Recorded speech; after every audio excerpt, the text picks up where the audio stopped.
Right now, President Donald Trump says a ceasefire between Iran and Israel is in effect after the deal initially faltered. It comes after Israel earlier accused Iran of launching missiles into its airspace after the truce was supposed to take effect.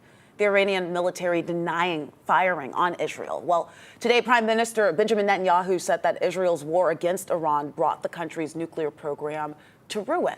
Meantime, oil prices are dropping further and U.S. stocks are rising on hopes that Israel's war with Iran will not damage the global flow of oil. 28 students from Georgia were on a trip to Tel Aviv when the airstrikes started between Israel and Iran. Birthright, that's an organization that was funding this trip for the students, had to get the kids back to Georgia fast. And we know that's a very popular organization that's been around for years. But 11 Alive's Marissa Sarbach, she spoke with some of the students on that trip about what it was like getting home. Missile after missile, building was shaking.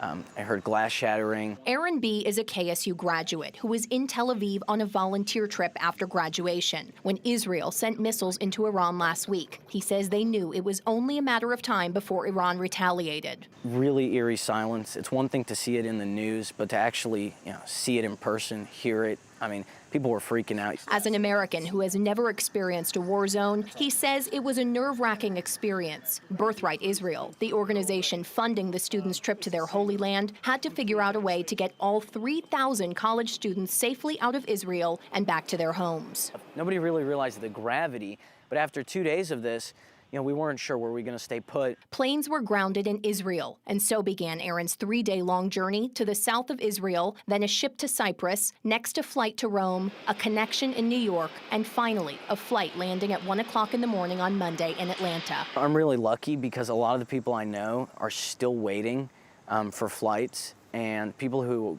aren't lucky enough to live in the U.S., they're even worse off. But there's people I saw who were shelling out thousands of dollars to go, to, Istanbul or to Tbilisi in Georgia, anywhere really, that you could fly out of. Rabbi Larry Cernovitz of Hillel's of Georgia had to work with Birthright to get the students home. At no time did we feel like our students were in danger. The 28 students from Georgia took different flights out of Cyprus, but finally all made it back safely to the States. With the unrest in the world, there is still heightened security at synagogues around the country. We continually are in touch with law enforcement on all of our campuses. Our buildings, particularly at Emory and the University of Georgia and the other places that we inhabit, we make sure that they are secure, that none of the buildings are open at any period of time just to walk in. Marissa Sarbach, 11 Alive News.